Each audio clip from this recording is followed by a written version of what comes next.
Ada alumni dari IAIN Sunan Ampel, tinggi orangnya, putih, cerdas, namanya Firman. Dia bilang begini sama saya, bolehkah saya ikut dakwah di Irian? Boleh, tapi jangan tanya gaji karena saya tidak punya uang. Kalau antum ikhlas silahkan. Dia bilang saya ikhlas. Akhirnya dia ikut saya. Kami bawa bantuan ini sampai ke lokasi. 5 hari kemudian sampai, kami turunkan seluruh barang. 2 hari kemudian kami mulai jalan kaki. Begitu jalan kaki hari pertama, Firman dia mulai tanya, Fadlan, kira-kira kapan kita sampai ke lokasi? Saya tidak jawab, saya diam. Besok pagi jalan lagi, menjelang asar kami istirahat. Dia tanya lagi, masih lama ya? Saya tidak jawab. Hari ketiga dia tanya lagi, saya tidak jawab. Hari keempat dia tanya, saya juga diam. Hari kelima langsung dia marah.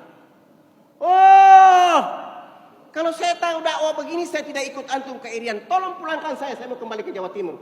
Untuk apa saya menyusahkan diri di sini? Saya mulai peluk beliau dan saya bilang, Firman, ente tidak pantas beragama Islam. Antum tidak pantas menjadi umatnya Muhammad. Coba tengok 1400 tahun yang lalu, seorang anak manusia dalam rahim ibunya, ayahnya wafat. 6 tahun kemudian ibunya juga wafat, diasuh oleh kakeknya Abdul Muthalib. 2 tahun dari perjalanan itu kakeknya juga meninggal dunia, wafat. Walaupun di sana ada Ja'far, ada Ali, wahai Firman, Muhammad tidak pernah mengeluh sedikit pun bicara tentang dakwah. Antum baru datang dari Jawa Timur, antum mengeluh. Silakan antum mau pulang saja, di sana ada binatang buas, antum mau mati aja.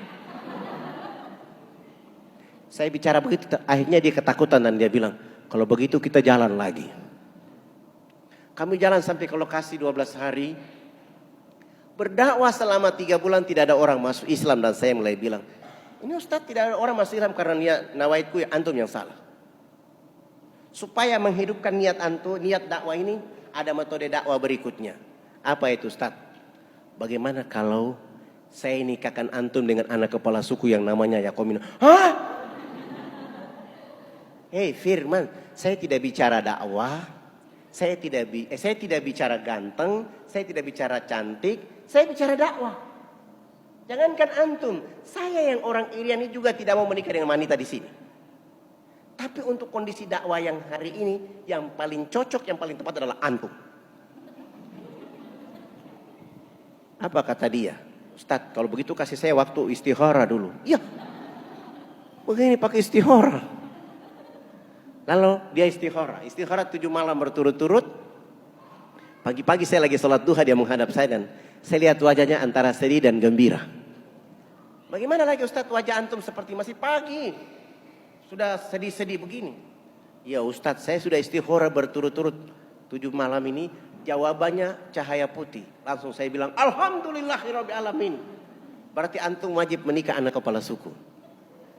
Bagaimana cara nikahnya Ustadz? Saya juga tahu caranya. Tidak mungkin kita nikahkan antum di sini. Saya lapor di kepala suku, ini perempuan kami tutup auratnya, kami bawa dia jalan kaki ke kota, tunggu kapal dari Jayapura, kami bawa dia naik kapal laut menuju Jawa Timur. Sampai di Jawa Timur, perempuan yang nama Yakomina ini masuk Islam.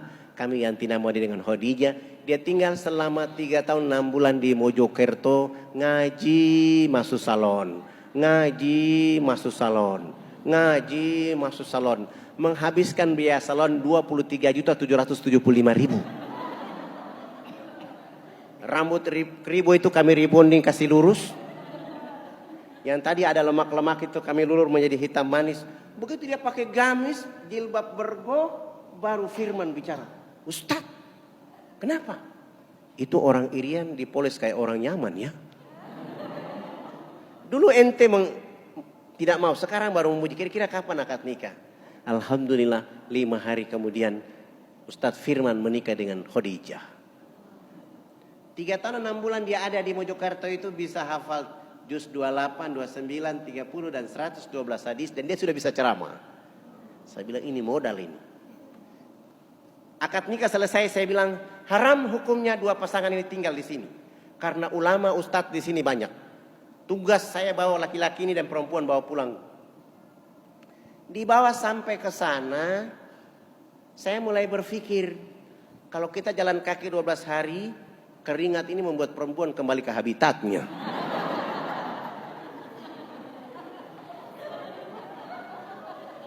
Akhirnya saya bilang kita bersabar dulu dengan cara menjaga sholat kami selama 40 hari dan menjaga hafalan kami selama 40 hari. Subhanallah, teman-teman tentara mau terbang ke lokasi, saya lapor dan kami bisa ikut. Besok mau terbang, sore hari itu saya bilang sama suaminya, yang besok berdakwah bukan saya, bukan antum, tapi istri antum. Supaya dakwah ini hidup, istri antum besok pakai jilbab putih, gamis putih, sepatu, kaos kaki putih. Pagi-pagi saya lihat begini, Khadijah sudah putih-putih. Kami naik pesawat, terbang sampai ke lokasi, tidak ada airport di sana. Kami dilepas pakai jaring, satu persatu turun. Saya bilang sama petugas Hercules, penumpang yang terakhir turun perempuan ini. Ini minyak wangi, begitu dia injak di tangga jaring ini, tolong disiram minyak wangi ini. Begitu dia turun, perjalanan turun ke bawah, angin dari baling-baling itu berputar, anginnya kena di bajunya, melambai. Orang dari bawah kampung berteriak, malaikat datang di kampung. Orang belum pernah lihat perempuan pakaian seperti itu. Begitu dia turun, semua orang dari kampung itu berkumpul semua. Lalu dia ceramah. Dia pakai bahasa mereka. Saya bisa bicara seperti begini. Saya bisa pakai pakaian seperti ini. 3 tahun 6 bulan saya ke negeri mereka mengajarkan saya tentang kehidupan dan peradaban. Dan hari ini saya tidak boleh tinggal di sana, saya harus bawa contoh peradaban untuk kita di sini hidup. Agar ayah, ibu, keluarga di sini berubah, supaya benar-benar menikmati apa yang dikasih oleh Allah Sang Pencipta di tempat ini. Dia ceramah 1,5 jam, satu perempuan berdiri mengatakan, "Hei Yakomina, kami bersedia masuk Islam, tetapi kami juga cantik seperti kau." Suaminya mulai bilang sama saya, "Pak Ustadz, kira-kira di tengah hutan ini salon mana yang mau datang?" Urusan salon urusan saya, bukan urusan antum. Yang penting mereka sudah ada niat. Kami tinggal kira-kira 1 minggu kemudian, saya mulai turun dengan beberapa teman, menunggu kapal dan saya ke Makassar. Kampanye dari masjid ke masjid, dapat uang 35 juta. 15 juta saya mulai pergi belanja beras kencur, alat dulur, rebonding. Saya belanja semua itu. Saya cari salon mana yang bisa kita pakai. Ada kelompok Wardah. Saya bilang 3 bulan 10 juta ya, saya tidak punya uang. Ini dakwah. Akhirnya mereka mau. Jangan pakai celana panjang kecuali pakai jilbab. Kami bawa mereka dengan uang sisa itu, kami sampai ke lokasi. Sampai di sana tidak langsung dakwah. Kita bikin rumah-rumah kecil. Bilik yang pertama isinya cermin. Bilik yang kedua isinya tanah liat. Bilik yang ketiga isinya air, sampo, sabun, odol, sikat gigi. Bilik keempat pekerja salon, kelima pekerja salon, keenam pekerja salon, ketujuh pekerja salon, kedelapan pekerja salon, ke-9 ruang pas, ke-10 cermin. Karena di pedalaman sana belum pernah ada orang lihat wajahnya dengan cermin, saya mulai suruh antrian panjang ibu-ibu.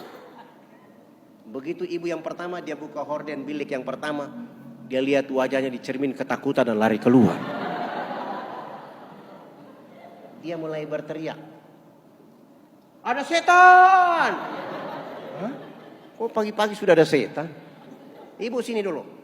Coba ceritakan ibu lihat apa?" Saya buka kain itu, ada orang lihat dari dalam.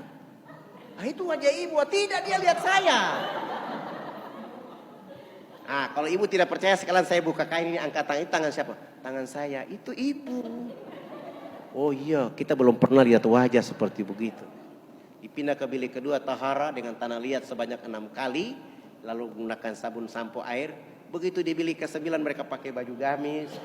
Rambut yang tadi jabri kayak pohon beringin itu ditutup dengan jilbab. Lalu dia di cermin ke-10. Alhamdulillah 662 perempuan ditambah 125 kepala keluarga. Syahadat.